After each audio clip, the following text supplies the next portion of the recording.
အားလုံးပဲမင်္ဂလာပါကျွန်တော်ခု sharing လုပ်ပေးမယ့်အကြောင်းအရာလေးကတော့ Microsoft Word မှာ table content ပြုလုပ်တဲ့နည်းလမ်းလေးကိုကျွန်တော် sharing လုပ်ပေးမှာဖြစ်ပါတယ်အခုဒီ file လေးကတော့ကျွန်တော်ဒါကတော့ဥပမာပေါ့နော်ဒါ simple ရိုက်ထားတဲ့ file လေးပေါ့နော်ဒီ file ထဲမှာဆိုရင်ကျွန်တော်စာမျက်နှာ2မျက်နှာရှိရပါတော့စာမျက်နှာ2မျက်နှာထဲမှာကျွန်တော်တို့ဒီမှာ chapter လေးရှိရပါတော့ဒါ chapter 1 chapter 1အောက်မှာရှိရ sub topic လေးရှိရပါတော့အဲ့ဒီ topic လေးတွေအလိုက်ကိုကျွန်တော်တို့က chapter လိုက်ကိုကျွန်တော်တို့က table content လေးကိုပြုလုပ်မှာဖြစ်ပါတယ်ဒါဆိုရင်ကျွန်တော်တို့ဒီမှာကိုစာရိုက်ထားတဲ့ဥပမာစာမျက်နှာ number 1စာမျက်နှာ number 1မှာ table ပထမဦးဆုံးအနေနဲ့ဘာလုပ်ရမလဲဆိုတော့ကျွန်တော်တို့က table content ထားမယ် page လေးကိုကျွန်တော်တို့အရင်ဆုံး blank page တစ်ခုကိုဖန်တီးပေးရမှာဖြစ်ပါတယ်ဒါကြောင့်မို့ခုစာရိုက်ထားတော့ page number 1မှာရှိရပါတော့ဒါဆိုရင်ကျွန်တော်တို့ဒီဟာကို enter ခေါက်ပြီးတော့ကျွန်တော်တို့ next page ကိုသွားပါပေါ့နော် page 2ကိုသွားပါမယ်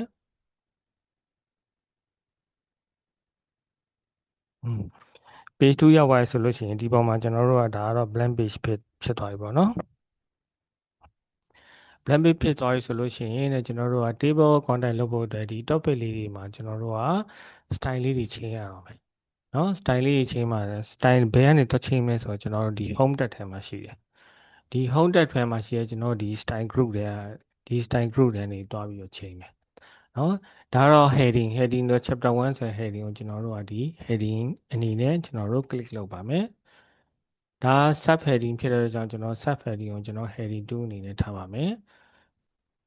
နောက် heading sub heading ကိုလည်း heading 2နဲ့ရေးမယ်စသဖြင့်ဒီနည်းလမ်းတိုင်းပဲကျွန်တော်တို့ heading တွေ sub heading တွေကိုဒီတိုင်းပဲကျွန်တော်တို့က style လေးတွေ click လုပ်ပြီးတော့ချိန်ပေးပါမယ်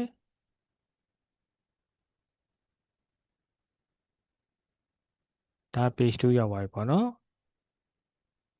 page 2ရဲ့ chapter 3ဆိုတော့ 3.1 3.2ဒါဆို chapter 4ဆိုတော့ဒါ main heading ဖြစ်တဲ့အကြောင်းကျွန်တော်တို့ heading ကိုရေးမယ်ဒါ sub heading လေးဆိုတော့ကျွန်တော်တို့ heading 2ကိုချိန်ပါမယ်အားလုံးပြီးသွားပြီဆိုလို့ရှိရင်တော့ကျွန်တော်တို့ order မှာတစ်ခုကြံသေးရယ်နော်ဒါ heading 2 okay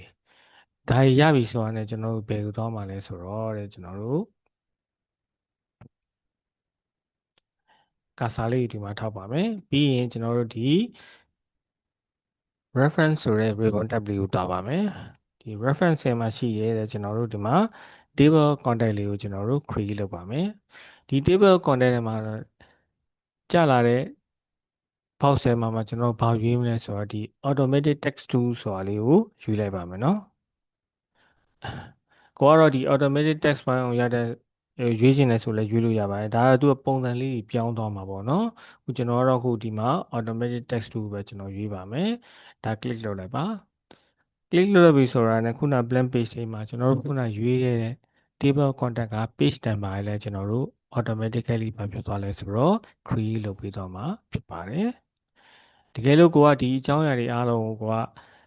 အကြောင်းအရာတွေကိုပြောင်းလဲမယ်ဆိုလို့ရှိရင်လည်းကျွန်တော်တို့ကဒီ table content မှာသူကသူ click လုပ်ပြီးတော့ဗာလဲ automatic change ခိုင်းလို့ရပါတယ်ဒါဆိုရင်ဒီမှာ table content မှာရှိရဲ့ box ထဲထောက်လိုက်တာနဲ့ကျွန်တော်ဒီပုံမှာ menu လေးတွေ့ရမှာဖြစ်ပါတယ်ဒီ menu ထဲမှာကျွန်တော်တို့တကယ်လို့ဒီ heading တွေမှားတာတို့ဟိုပြောင်းကျင်တဲ့ဟာတွေရှိတာတို့ဆိုရင်ကျွန်တော်အလွယ်တကူပြောင်းလို့ရတယ်ပြောင်းလိုက်တာနဲ့ပြောင်းလိုက်တဲ့စာသားတွေမှန်သမျှကျွန်တော်ဒီကနေဒီ update table ဆိုတာလေးကို click လုပ်လိုက်တာနဲ့ဘာဖြစ်သွားလဲဆိုရင်အားလုံးကသူ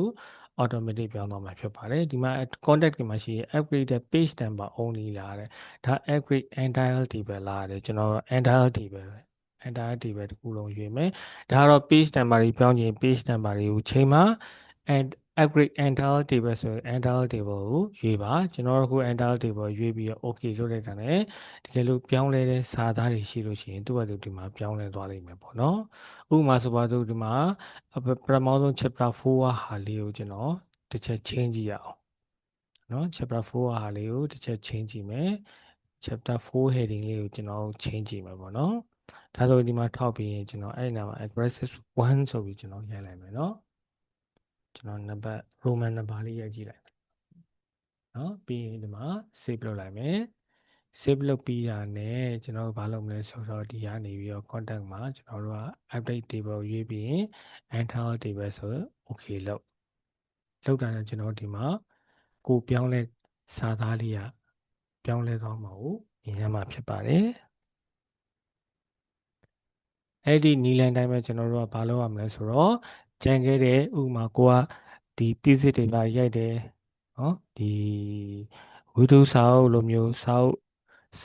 မျက်နှာအများကြီးနဲ့ဟာရိုက်ပြီးသွားလို့ချင်းကျွန်တော် table content လေးပြုလုပ်ချင်တယ်ဆိုရင်ဒီနီလန်လေးနဲ့အလွယ်တကူပြုလုပ်လို့ရပါတယ်အားလုံးကိုကျေးဇူးတင်ပါတယ်